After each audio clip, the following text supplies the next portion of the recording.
Alhamdulillah, alhamdulillahi rabbil alamin, wal aqibatu lil muttaqin, wala udwana illa 'alal zalimin.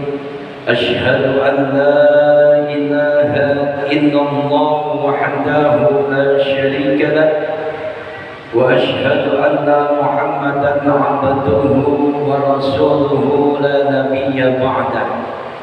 Allahumma salli wa sallim wa barik ala sayyidina Muhammadin wa ala alihi wa sahbihi ajma'ina, amma ba'du. Qala Allah ta'ala fi kitabihil karim wa huwa asdaqul qa'ilin, a'udzu billahi minasy syaithanir rajim. Bismillahirrahmanirrahim. Ma asabaka min hasanatin faminallah, wa ma asabaka min sayyi'atin famin nafsik. Shadaqallahul azim.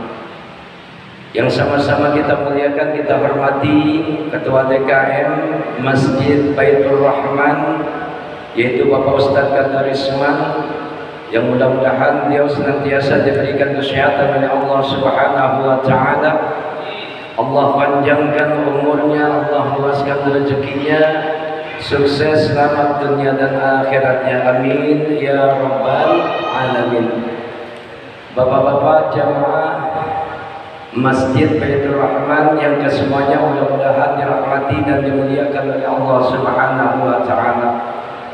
Alhamdulillah, kembali kita bersyukur kepada Allah Subhanahu wa Ta'ala atas segala nikmat dan anugerah yang telah Allah limpah curahkan kepada kita. Wabil khusus nikmat iman, nikmat Islam, juga nikmat sehat wal afiah. Yang dengan kesemua nikmat-nikmat inilah Allah Subhanahu wa Ta'ala berkehendak menghadirkan kita di Masjid Baitur Rahman dalam satu majlis ilmu yang mudah-mudahan hadirnya kita menjadikan kita bahagian dari hamba-hamba Allah yang senantiasa istiqamah dalam menuntut ilmu, dan insyaallah duduknya kita mendapatkan pahala dari Allah Subhanahu wa Ta'ala, mendapatkan ilmu yang bermanfaat, ilmu yang senantiasa membawa kita pada satu kehidupan yang bahagia, selamat dunia dan akhirat kita, amin ya rabbal alamin. Salawat dan salam semoga tetap tercurah dan terlimpah pada junjungan Nabi besar kita Nabi Muhammad sallallahu alaihi wasallam, para sahabatnya, para keluarganya, dan para pengikutnya sekalian yang insyaallah kita semuanya mendapatkan syafaat dan pertolongan dari baginda Rasulullah sallallahu alaihi wasallam di yaumil qiyamah nanti, amin ya rabbal alamin. Suaranya jelas kan ya Pak? Insyaallah ya, bisa didengar ya. Baik, hadirin jamaah rahimakumullah. Kalau berbicara tentang perjalanan hidup manusia, wabil khusus kita sedang membahas tentang perjalanan hidup manusia di alam dunia. Kadang ada manusia yang dalam kehidupannya dia diberikan kebahagiaan oleh Allah Subhanahu wa Ta'ala, tapi tidak menutup kemungkinan ada manusia yang hidupnya sengsara terus. Kalau ditanya mau bahagia mau sengsara Pak? Hah? Mau bahagia mau sengsara? Insya Allah kita semua pengennya bahagia. Namun perjalanan hidup manusia lewat syariat Islam kita diajarkan oleh Allah Subhanahu wa Ta'ala. Semua bentuk perjalanan hidup manusia itu adalah cerita tentang iman. Semua bentuk perjalanan hidup manusia itu adalah cerita tentang ujian. Siapa sih manusianya yang tidak diuji oleh Allah Subhanahu wa Ta'ala? Kalau berbicara tentang faktor ujian, seringkali saya sampaikan bahwasanya Allah Subhanahu wa Ta'ala itu menguji dengan dua kemungkinan. Ya, Yang pertama kita akan diuji lewat kebaikan, dan yang kedua kita akan diuji dengan keburukan. Ya, tapi ayat yang pertama muncul adalah ujian berupa keburukan. Ya, jelas ayatnya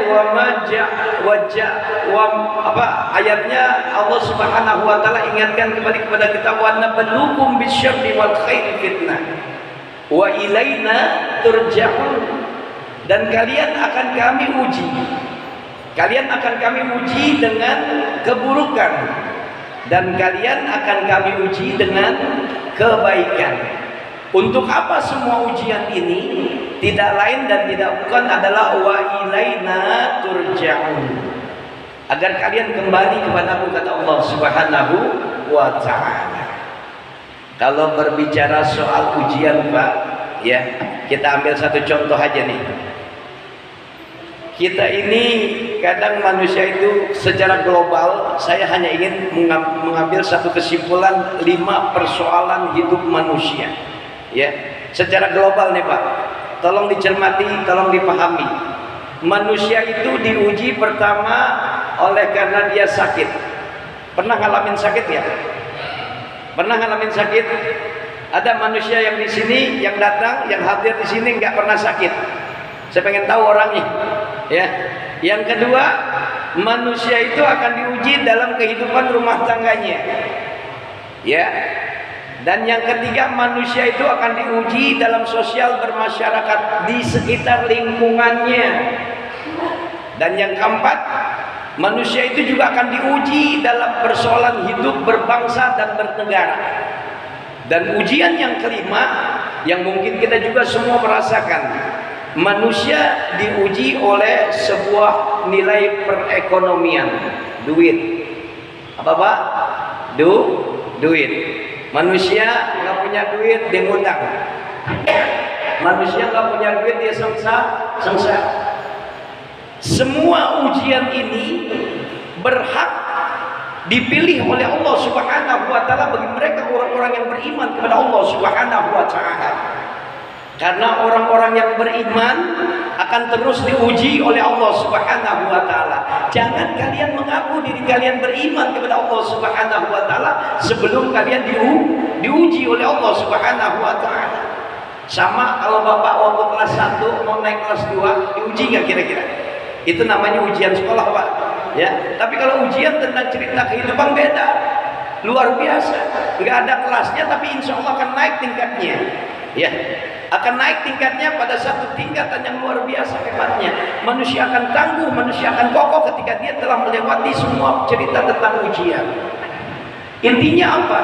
Ketika manusia itu diuji oleh Allah Subhanahu wa taala, Allah punya maksud tertentu, tidak lain dan tidak bukan liyabluwakum ayyukum ahsanu amala. Nih, sebelum kita masuk cerita tentang ujian, saya hanya ingin menggambarkan tentang satu ayat Allah Subhanahu wa taala untuk bisa kita pelajari hari ini. Kalau ditanya pengen baik-baik aja apa pengen yang nggak baik, Pak? Saya tanya. Maunya yang baik-baik aja, mau yang nggak baik? Jujur aja ngomong, jujur. Ya, maunya yang baik-baik kita.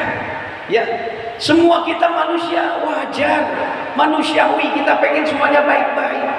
Sebelum kita belajar tentang 5 persoalan atau 5 ujian ini yang akan diberikan oleh Allah Subhanahu wa taala, kita lihat garis besarnya dulu. Ya.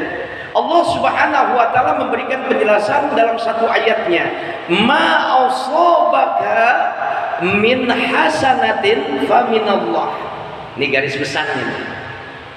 Semua apa yang baik, semua apa yang menjadi anugerah, semua apa yang menjadi nikmat yang Allah berikan itu fa minallah.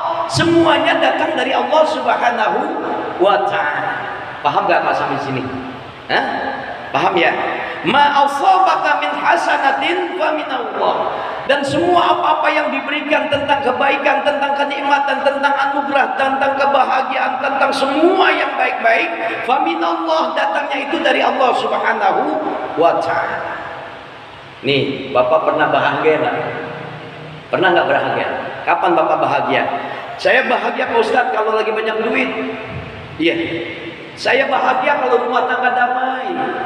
anak-anak pada sehat, istri mempersilakan kawin lagi. Bahagia nggak kira-kira? Hah? Allah karim.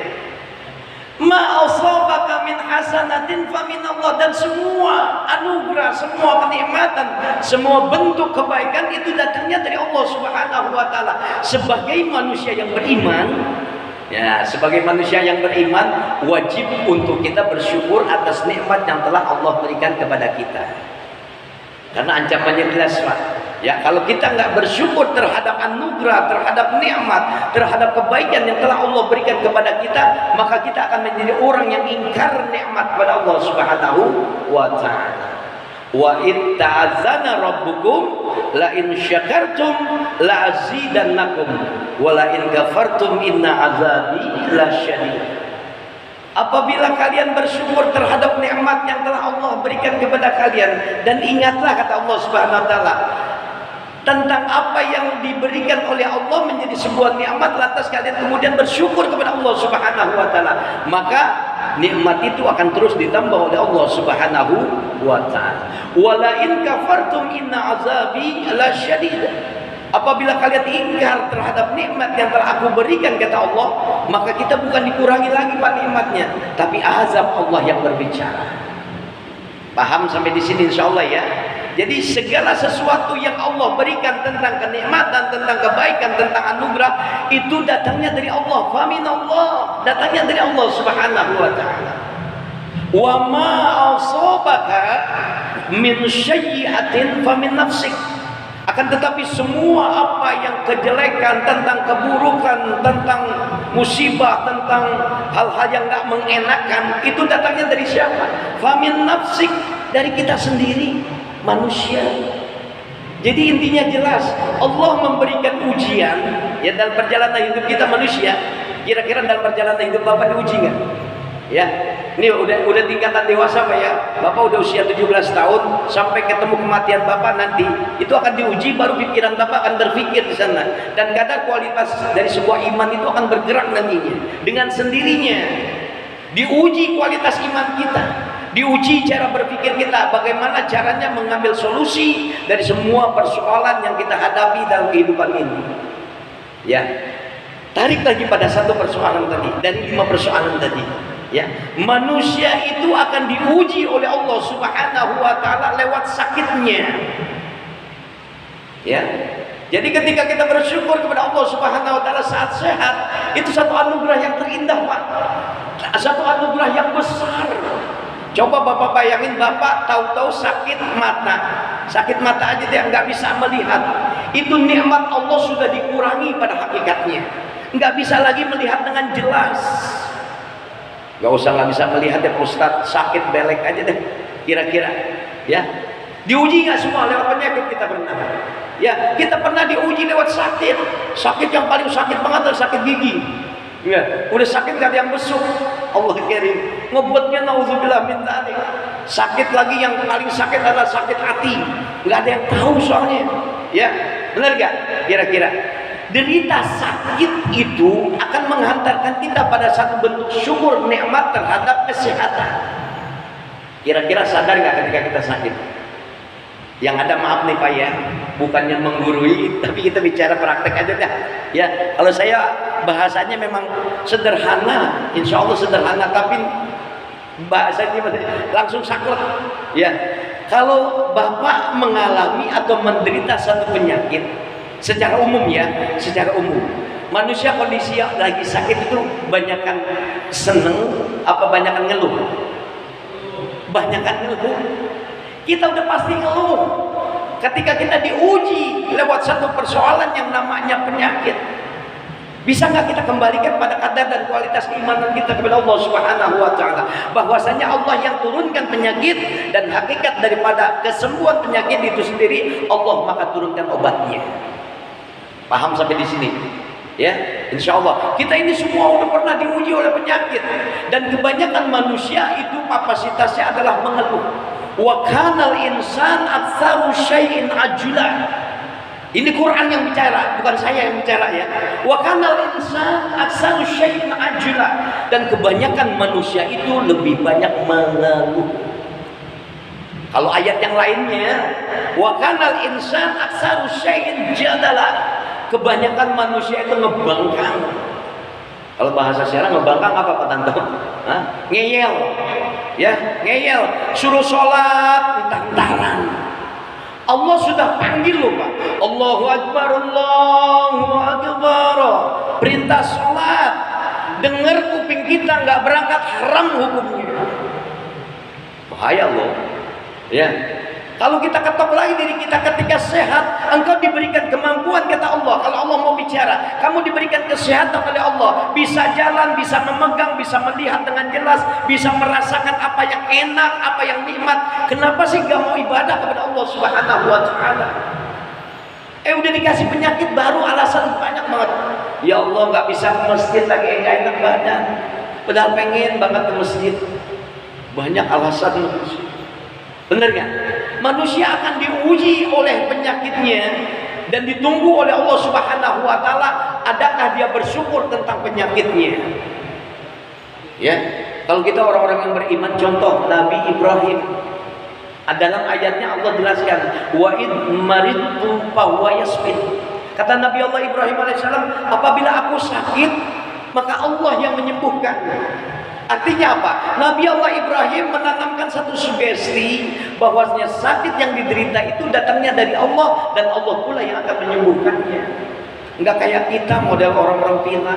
Ya, kalau udah sakit yang disalahin sakitnya Pak. Sakit begini banget sih. Ya Allah, kepala pusing banget. Yang disalahin pusingnya. Betul? Enggak bicara kadar kualitas iman. Coba salahin diri sendiri. Kenapa jadi sakit? Kenapa sakit kepala? Kenapa sakit hati? Kenapa sakit kedua tangannya? Kenapa sakit kedua kakinya? Tanya sama diri sendiri. Apa sumber daripada sebuah penyakit? Ya, enggak ada yang mau sadar kita. Ya, ketika kita diuji oleh Allah Subhanahu wa Ta'ala lewat sakit aja, kita lebih banyak mengeluh. Allah jadi Pak, sakit kepala, kenapa? Apa akibatnya? Banyak pikiran Pak. Ya, mikirin anak, mikirin bini, mikirin besok makan apa, mikirin besok bayar utang bagaimana, mikirin besok bayar kontrakan bagaimana. Ini rumusnya nih Pak, jangan banyak pikiran. Ya, mendingan banyakin toko, mendingan banyakin usaha. Untungnya banyak, seneng deh pasti. Coba dikit-dikit Bapak berpikir, ini dipikirin, itu dipikirin, yang ini juga dipikirin, semuanya dipikirin, maka Bapak akan pasti sakit di kepala. Bener apa bener? Ini saya tanya nih, bener nggak nih? Hah? Jujur ya, sakit Pak. Udah banyak pikiran, banyak masalah, dipikirin, nambah sakit. Insya Allah nambah sakit. Tarik benang merahnya. Apa nih sumber penyakit kita? Emang nggak gampang, Pak Ustadz gampang ngomong ya, tapi prakteknya sulit. Ya kita kan lagi nyampein, biar kita sama-sama belajar dari segala bentuk peristiwa ujian yang Allah berikan. Untuk apa sih? Liyabluwakum ayyukum ahsanu amala. Allah akan pilih siapa di antara kita yang paling baik imannya. Artinya dengan ayat ini kita dituntut untuk mempercantik nilai iman kita agar lebih baik lagi iman kita. Iman itu apa sih? Keyakinan kita kepada Allah Subhanahu wa Ta'ala yang diucapkan lewat lisan, diyakini lewat hati, diamalkan lewat perbuatan dalam contoh ibadah. Intinya seperti itu. Buktikan, kalaulah aku sakit ya Allah dan ini adalah ujian, maka ini ujian datangnya darimu ya Allah. Keluar dari zona itu, masuk pada zona yang aman, katakan diri kita akan disembuhkan oleh Allah Subhanahu wa Ta'ala. Selesai masalah. Insya Allah. Ya Pak Ustadz, sekarang kan bicara soal sakit, ujung-ujungnya pasti biaya kedua, duit lagi, pikiran lagi, sembuh belum, nambah pikirannya, mikirin biaya pengobatan. Allah ya, bener gak Pak? Ya, boro-boro yang punya gaji aja susah mikirin orang sakit, ya keluarganya sakit. Enak waktu kerja, pakai BPJS ada, pakai kartu ada, pakai apa lagi, rembes ada. Orang yang nggak kerja lagi Pak mikirin, ya kayak saya pengangguran sekarang, ya Allah masuk rumah sakit mikir, ya kan, mendingan jangan main rumah sakit dah. Insya Allah pasang sugesti, saya insya Allah selalu disembuhkan oleh Allah Subhanahu wa Ta'ala, jauh dari yang namanya penyakit. Insya Allah, nggak gampang Pak, ujian ini nggak gampang. Ya. Kedua, manusia itu akan diuji dalam kehidupan rumah tangga. Ya. Setan yang ada di dalam rumah tangga itu namanya setan dasim, Pak. Ya, itu selalu aja ganggu kita, Pak. Keharmonisasian di dalam rumah tangga itu akan dibuat diganggu oleh setan yang namanya dasim, itu akan dipecahkan hubungan kita dalam rumah tangga. Intinya apa? Ketika komunikasi sudah tidak lagi berjalan lancar antara suami dengan istri, maka akan terjadi sedikit gesekan-gesekan. Di situ setan mulai masuk. Coba, kalau saya punya prinsip gitu, Pak. Kalau saya cuma bilang, apa yang sudah kamu lakukan untuk istri dan anakmu hari ini? Kalau kita mau nabok istri lagi, bilang, apa yang mama sudah berikan untuk papa dan anak-anak? Maaf, nggak ngajarin. Dan kadang-kadang kita bertanya, istri saya udah ngelayanin belum sih hari ini? Udah nyediain kopi belum? Udah minimal nyediain air aja, air putih. Kadang dia sibuk dengan kesibukannya, dan kita sebagai seorang suami sibuk dengan kesuamian kita. Anak-anak sibuk dengan anak-anaknya. Padahal kita udah belajar bagaimana risalah Nabi Allah Ibrahim alaihissalam. Dia bangun kehidupan rumah tangganya dengan cara-cara yang soleh. Ya. Rumah tangga bukan dibilang gampang, Pak. Ketika kita sudah ijab dan kabul, saya terima nikahnya Fulan binti Fulana dengan mas kawin sekian, maka tanggung jawab yang namanya perempuan ini jatuh dalam tanggung jawab kita, bebannya lepas dari orang tua, dan itu menjadi tanggung jawab moral kita. Ya, di pundak kita punya tanggung jawab terhadap istri dan anak-anak kita. Apapun yang dilakukan oleh istri dan anak-anak kita menjadi tanggung jawab kita sebagai seorang suami. Istri berdosa, tanggung jawab kita sebagai seorang suami. Anak-anak kita berdosa, tanggung jawab kita sebagai seorang suami, nggak main-main. Makanya masuk pada etapa persoalan kedua, yaitu kehidupan di dalam rumah tangga. Mampukah kita sebagai seorang muslim mengakomodir semua persoalan di dalam rumah tangga itu dengan nilai-nilai yang diambil solusinya dari syariat-syariat Islam. Ya, kita pernah belajar bagaimana caranya Nabi Allah Ibrahim mengalami satu peristiwa dalam satu dimensi kehidupan rumah tangganya ketika Siti Syarrah, ya, ketika Siti Syarrah ini cemburu dengan pernikahan Ibrahim dengan Siti Hajar. Apa yang dilakukan? Nih, ini sebenarnya jawaban dari semua persoalan yang 5 tadi. Ya, ketika Allah perintahkan Nabi Allah Ibrahim alaihissalam, wahai Ibrahim, kamu hijrah. Karena kondisi di dalam rumah tangga Ibrahim ini sudah dimulai dipenuhi oleh rasa cemburu Siti Syarrah terhadap Siti Hajar.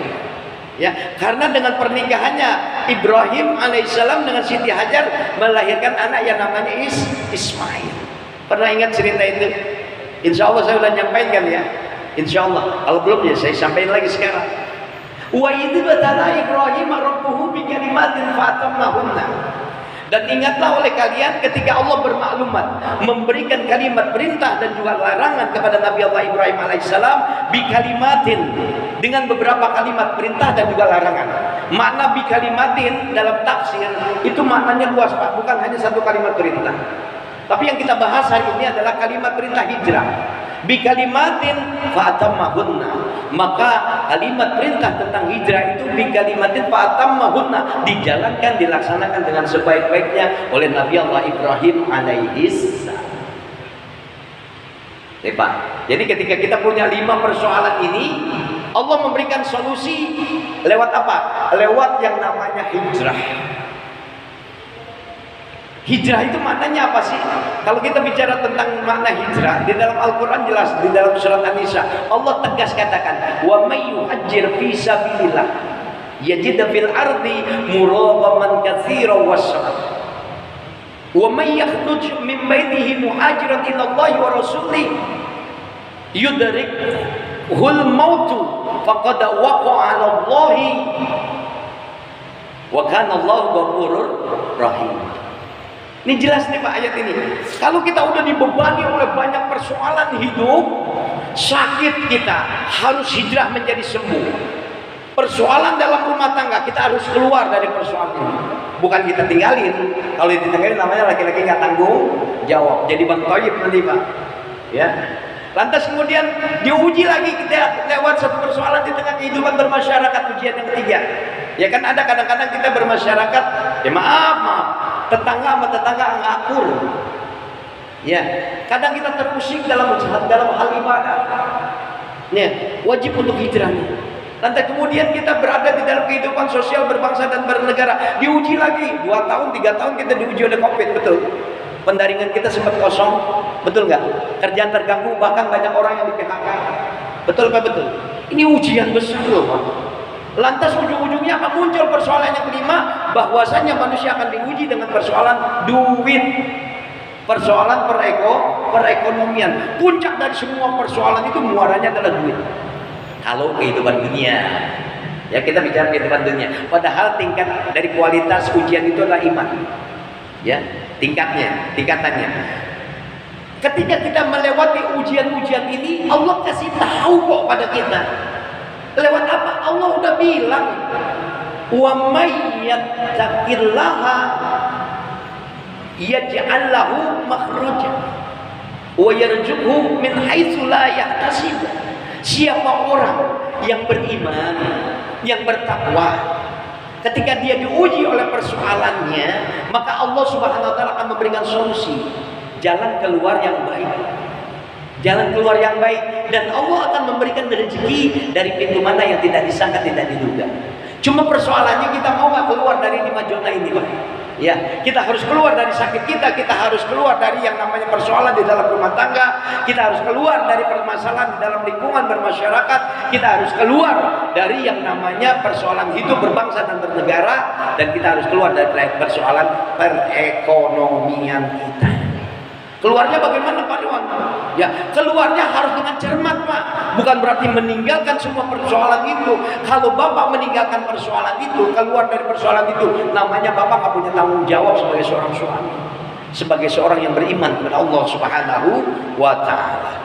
Solusinya tadi kan sudah dibilang oleh Allah Subhanahu wa taala, kalau persoalan rumah tangga Allah tawarkan kepada Nabi Allah Ibrahim alaihissalam dengan satu ayatnya di dalam surat An-Nisa ayat yang ke-100. Ya, tegas jelas Allah katakan, Allah Subhanahu wa taala ingatkan kembali kepada kita, wa may yuhajir fi sabilillah, wa may yuhajir fi sabilillah, siapa orang yang berhijrah di jalan Allah. Ya, makna di jalan Allah jangan diplesetin Pak ya. Jalan Allah di mana Pak Ustaz? Nggak ada cerita. Soalnya kebanyakan waktu bom Bali dibilang itu mah jalan Merdeka Barat Pak. Ya. Maknanya ada apa? Maknanya adalah begini. Ketika kita hijrah, niatnya adalah Allah, ya, niatnya Allah di jalan Allah Subhanahu wa taala. Wa may yuhajjir fi sabilillah. Ya, kenapa saya bahas tentang hijrah? Karena kita ada di bulan Muharram Pak ya, biar terkait semuanya. Wa may yuhajjir fi sabilillah yajid muraqaman katsiran wasa, yajid fil ardi muraqaman katsiran wasa. Nih Allah tawarin dengan 2 kemungkinan. Barang siapa orang-orang yang berhijrah di jalan Allah Subhanahu wa taala, yajid fil ardi, Allah tawarkan buminya Allah teramat sangat luas. Allah tawarkan, Allah kasih buminya yang teramat luas. Kita bebas pindah dari satu kampung ke kampung yang lain. Kita pindah dari persoalan yang satu kepada persoalan yang lain. Allah tawarkan yajid fil ardi muraqaman katsiran wasa'. Maka Allah persiapan buminya yang teramat sangat luas, dan Allah akan memberikan rezeki teramat banyak. Bagi siapa? Bagi orang-orang yang mau berhijrah di jalan Allah Subhanahu wa taala. Bahkan ayat ini memperjelas, mempertegas ayat berikutnya. Dalam satu ayat ini panjang ayat. Wa may yakhruj min baitihi muhajiran ila Allahi wa rasulih. Siapa orang yang keluar dari rumahnya dengan niatan hijrah di jalan Allah dan Rasulnya, kemudian summa yudrikul mautu, kemudian dalam perjalanan hijrahnya dia mati, maka Allah Subhanahu wa taala katakan waqa'a ajruhu 'ala Allah, dia dapat pahala yang sama seperti orang yang benar-benar hijrah. Wa kana Allahu ghafurur rahim, dialah Allah Subhanahu wa taala yang Maha Pengampun lagi Maha Penyayang. Paham Pak? Ya, jadi tingkatannya gitu. Kita diuji oleh Allah, lantas kita bingung kembalikan kadar kualitas kita. Kita adalah orang-orang yang beriman, kita adalah orang-orang yang bertakwa kepada Allah Subhanahu wa taala. Ketika kita diuji oleh Allah, keluar dari persoalan ini dengan mencari solusi yang benar lewat iman dan takwa kita. Dan Allah tawarkan hijrah seperti apa yang Allah tawarkan kepada Nabi Allah Ibrahim alaihissalam. Kita lanjut tadi dengan cerita Nabi Allah Ibrahim alaihissalam. Wahai Ibrahim, hijrah. Kenapa? Karena Allah Subhanahu wa taala tahu dalam kehidupan, kancah kehidupan Nabi Allah Ibrahim alaihissalam lewat pernikahannya dengan Siti Syarah, istri yang pertamanya, dia mengalami satu ujian. Mentalnya teruji itu. Ya, Siti Syarah cemburu. Ya. Cemburu tapi mempersilahkan Nabi Allah Ibrahim alaihissalam. Bang, udahlah nikah lagi dengan Siti Hajar. Siti Hajar itu siapa? Siti Hajar itu oleh-oleh Pak sebenarnya. Hadiah dari bangsa Arab, kerajaan Arab. Yang ditawarkan, yang diberikan kepada Nabi Allah Ibrahim alaihissalam waktu kecil.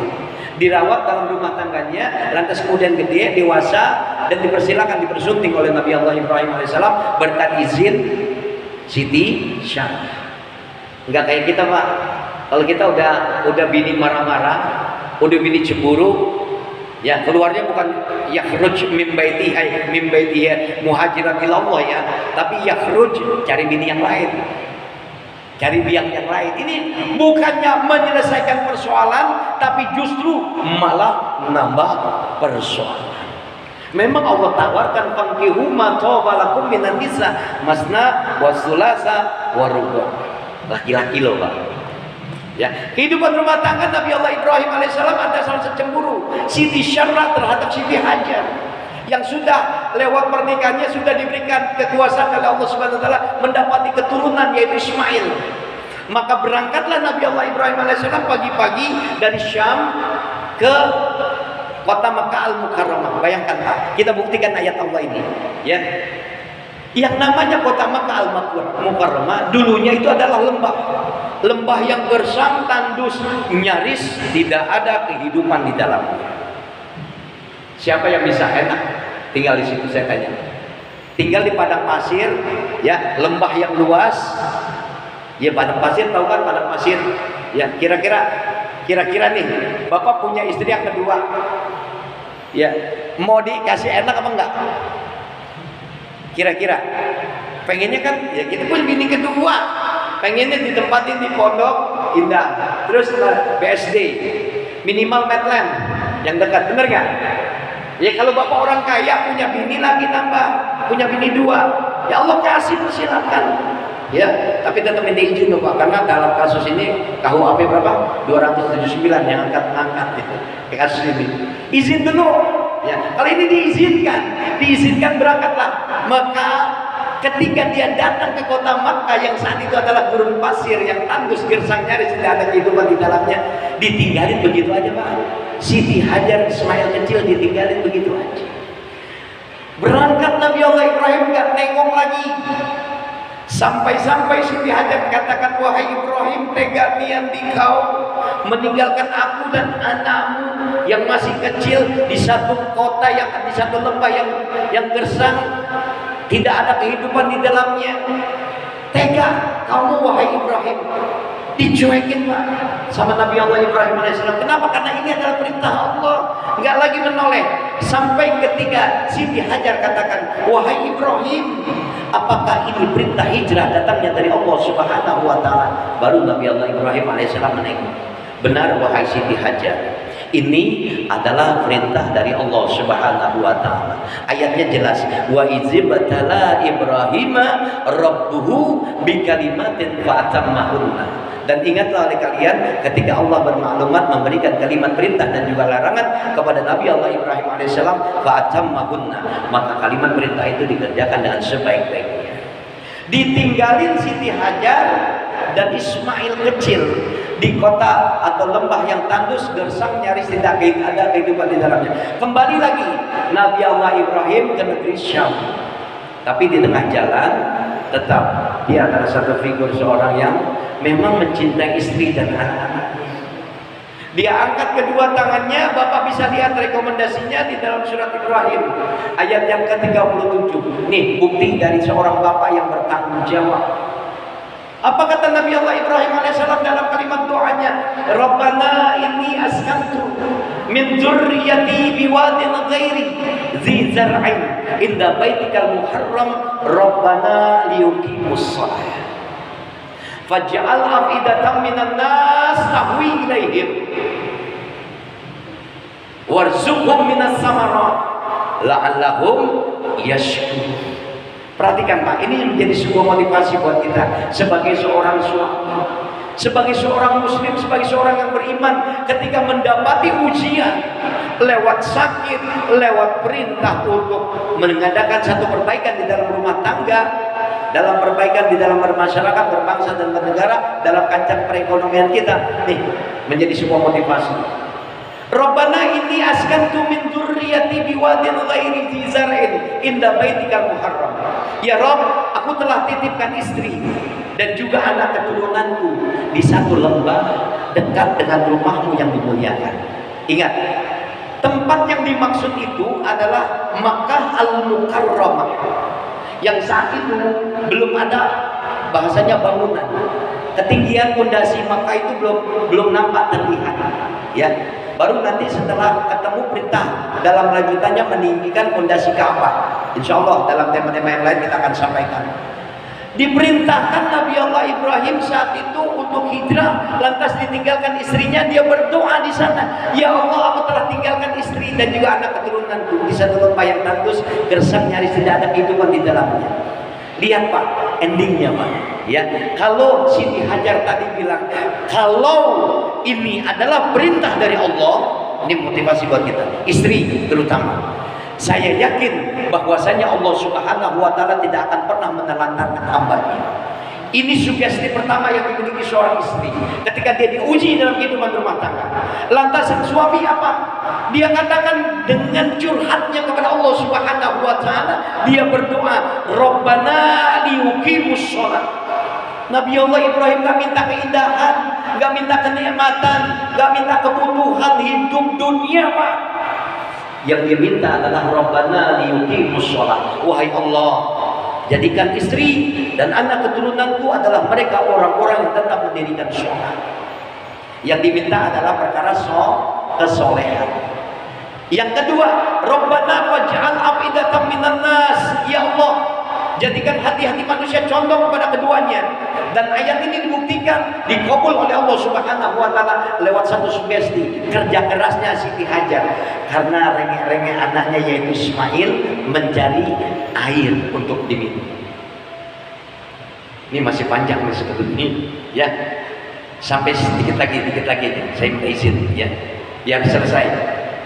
Lantas kemudian apa doanya? Rabbana faj'al afidatan minan nas tahwi ilaihim. Wahai Allah, jadikan hati-hati manusia condong pada keduanya. Karena menangis, merengek-rengek minta air susu, tidak ada lagi yang keluar dari air tetenya. Maka saat itu pula yang namanya Siti Hajar kemudian diperintahkan oleh Allah, letakkan anakmu di situ. Lantas merengek-rengeknya, hentakan kakinya mengeluarkan air. Allah turunkan malaikat Jibril dan lafaz doanya Siti Hajar saat itu zam. Makanya kata kalimat jam-jam yang dikenal dengan air zam-zam itu adalah kalimat doanya malaikat Jibril alaihissalam. Artinya apa? Berkumpullah. Ya, kalau saja dibiarkan air itu keluar Pak, ini bumi yang ada tenggelam dengan air zam-zam. Maka dengan munculnya air zam-zam ada kehidupan. Ya, pertama kali yang bisa menikmati adalah kafilah Bani Zurhum. Bani Zurhum tanya, ini sumur siapa? Punya Siti Hajar. Barter air dengan pakaian, barter air dengan yang namanya makanan, barter air dengan uang. Maka tumbuhlah kehidupan di kota Makkah.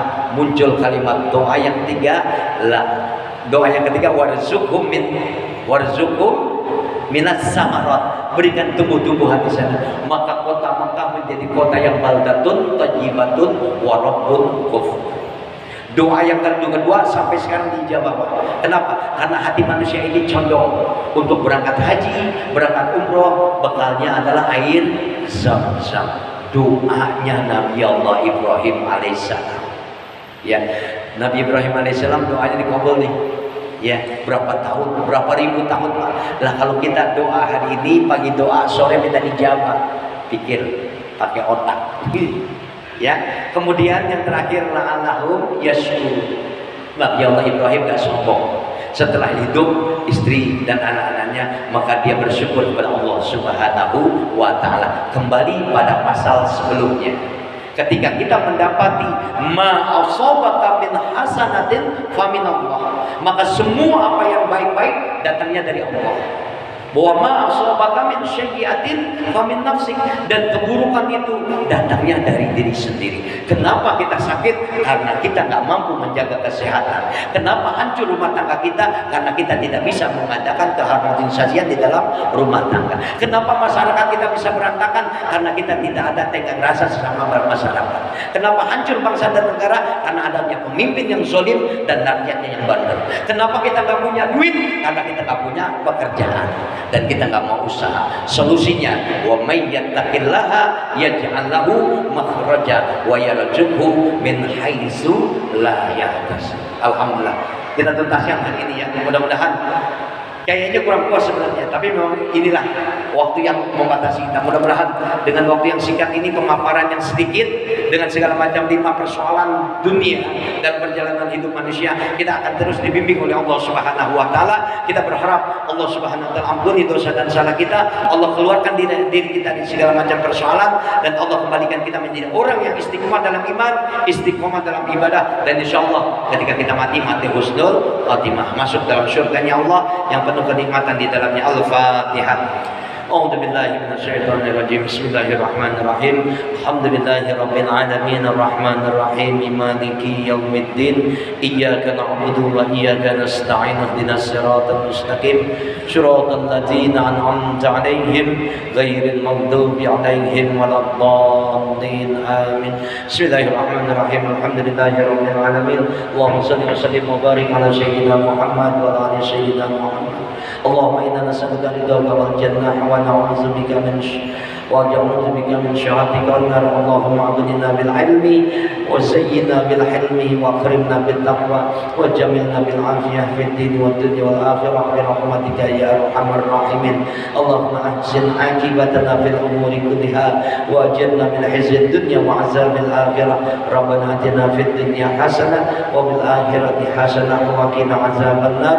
Sallallahu alaihi Muhammadin wa ala alihi ajma'in. Walhamdulillahi rabbil alamin. Kurang lebihnya mohon maaf. Kita sama tutup dengan doa kafaratul majlis. Subhanakallahumma wa bihamdika asyhadu an la ilaha illa anta astaghfiruka wa atubu ilaik. Assalamualaikum warahmatullahi wabarakatuh.